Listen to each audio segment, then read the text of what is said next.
I particularly love killer primate movies, and there are not that many of them, so I'm very excited to talk about this. Let's bring out writer-director Johannes Roberts and star Johnny Sequoia.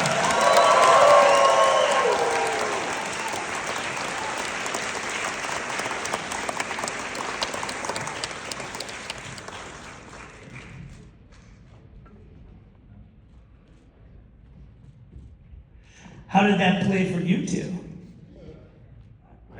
If I could take this audience and go everywhere with it, you guys are wonderful. You guys were fantastic, truly. Thank you. I always So say, fun. Beyond Fest audience, it's like it's the 10th anniversary and they've seen it like 8 times and they cheer for everything. But Johannes, let's start with you. I mean, you already did 47 meters down. I'd say Jaws is my favorite movie. You found a way to make a great shark movie, which we all know is hard in the wake of that. Where did this idea even come from? Why did you choose to go Primate?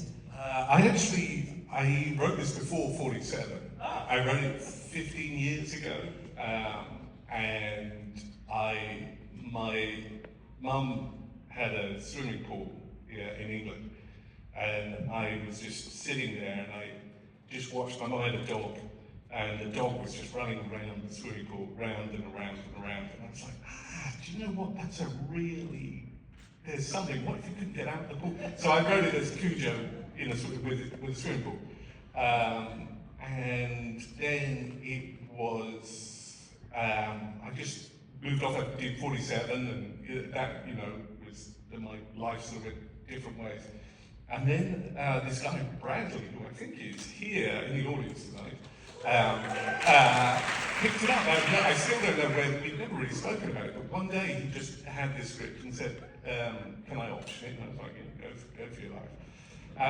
And then it sort of, over the 5 years, just took a life of its own. It changed from changed from dogs to chimpanzees, or a chimpanzee.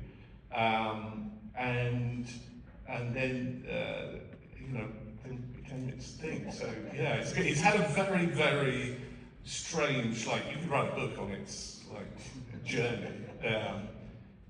But yeah, it's so fucking great to see it up on the big screen and see the reaction. It's a movie for a big screen, for people coming together and screaming and shouting and laughing and everything. And it's so great. It's super happy. And I do want to circle back to the Cujo and all this. You mentioned that. But let's talk a little bit about just that was a person in the suit, right? Yeah, he's a 5-foot Colombian guy called Miguel. I would love to hear from both of you, I guess this is a multi-part question. It's the decisions of why you went person in a suit versus CG. I assume probably real animals were never really a question. But even building off of Johannes's, although again, I'm wearing a shark in my hat. If you people haven't seen that movie, you want to see a baboon losing its mind. It's terrifying. I understand why you guys didn't want to do that.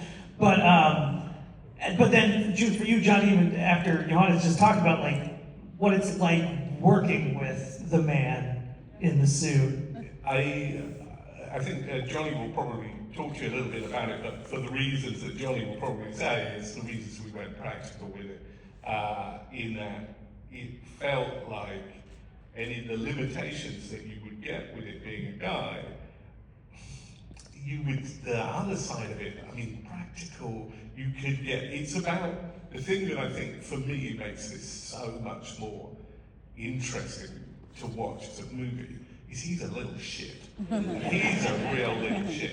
And that, you can't get that from VFX. You have to have a personality there, and you have to get involved and engaged with him as a character. You have to, you have to see, he is, I think the tagline they have on the Paramount poster at the moment is almost human, and that's kind of the fun of it. And you needed to have the reality of it, and then to be able to. It was, a different year, different time. This movie would never get made, but for some reason, like doing a full practical studio movie with jaws coming off and heads being crashed in? They went, yes. And then they sold Paramount.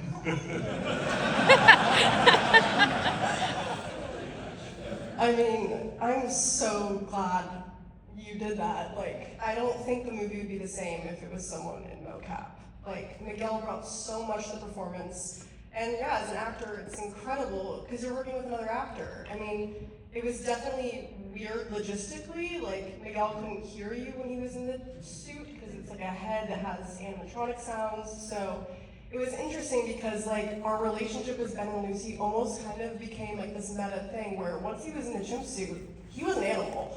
Like he was fully doing the chimp thing, running around. So you kind of had to communicate with him in that way. And yeah, it was just so fun being able to work with Miguel because he brought so much to it. And you know, we got to sit down and kind of discuss, oh, like what things would Ben and Lucy have done, you know, in their childhood that maybe he does now, even in moments where he's in his chaos that kind of give Lucy hope. And so just being able to find things like that, I mean, we wouldn't be able to do that if it wasn't a real actor. So I'm so glad we did that. And it was crazy because I remember reading the script, I was like, how in the hell are they gonna do this? Like, I had the same questions that probably watching it, you're thinking.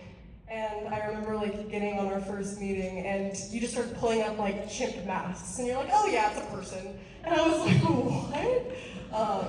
But yeah, I mean, it was a crazy experiment. I mean, it could have gone very, very badly wrong. Like, I mean, it's hard to sort of quite fathom how badly wrong it could have gone. I could be sitting here in front of you, well, I wouldn't have come to watch the screen, but I'm sure there's a lot of people who are here who grew up with MVP, Most Valuable Chimp. So that was the other way it could have gone, I suppose. Well, I mean, you mentioned talking with Miguel about it, because I was curious how much of it, 'cause I know actors, you talk about, what if I did this, something like that. Is that how you treated Ben, or was he also kind of trying to surprise you at times with what he was doing to scare you, for lack of a better word? definitely a mix. Yeah. I mean, he was quite unpredictable. And so much of that was so fun as an actor because you're just genuinely responding. Like the first scene that I ever saw Miguel as Ben was in the closet. That was our second day of shooting. And so watching him going around and smashing all this stuff, like me and Vicky, who plays Kate, we were just in that closet genuinely terrified because we had no idea what he was gonna do. And also just seeing him in the full getup, I mean, it looks realistic in real life too. Like it's really strange and very cool but scary too. yeah, and a real physicality to it. That he was quite, you know, when he came into it, he'd never done anything before. So we're like, we make this decision like, okay, let's do this practical. And then it's like, who the fuck do you get to play a chimp? And we had done a test to get the movie financed. And we'd used the famous chimp guy. It's Andy Serkis, and then there's Terry Notary. And Terry Notary has a daughter, and we'd used her for a test, you know, basic version of the suit stuff. And she was fantastic, she loved it, it's a sweet girl. But she didn't have that. I needed the physicality of, like, a chimp is so strong and terrifying. And so it was like, okay, how do we get a grown man's physicality into this thing? And we did it like a casting call, and then this guy came in, and he's doing his stuff, and it's great. They all come in, they do their chimp noises and stuff. I was gonna say, what is that? I really want to see process? this footage, by the way. The audition's amazing because it's like, in they come, one after the other. Some are better at chimp noises than others. And then he clocks this kind of hook on the wall, and then goes, and goes, and it comes down, and it's like, oh yeah, he's the one. Let's do that. But he didn't. He went pure Colonel Kurtz. He was chimp all the way. So yeah. Well, I said I wanted to loop back to Cujo because I know you brought that up, and I'm curious, what what were the things you were drawing from that beyond the obvious? I'd say, I think the obvious thing with Cujo is the idea that, in Jaws, you don't feel bad for the shark at any point. Yeah. In Cujo, you feel bad for the chimp here. What were the lessons that you felt you could pull from that movie for this? I mean, we were definitely, the sort of sympathy thing, it's a really tricky thing, a really fine balance to make. I mean, there was a movie a couple of years ago called Beast that came out with the lions, and you ended up feeling really, like the bad lion, you feel really sorry for the lion, and it was a tricky one, and it was a problem definitely for Paramount when they were greenlighting the movie. So we never knew, I really liked the idea of something within your family pet, something you're super close to, turning on you. But we never knew until the first time we tested it. And then this guy behind me at the end, during the battle, gets up and goes, "Kill the fucking chimp!" And I was like, okay, yeah, I think we're okay. But yeah, it is a nerve-wracking thing to know, like how. To be honest, like I feel really, Cujo, I feel, deeply. I love that movie so much, and I feel very, emotionally invested with Cujo and Sorry and all that kind of stuff. But with the chimp, because he's a shit. He is such a fucking asshole. That you kind of, I don't know. I'm in the world of, Freddy Krueger.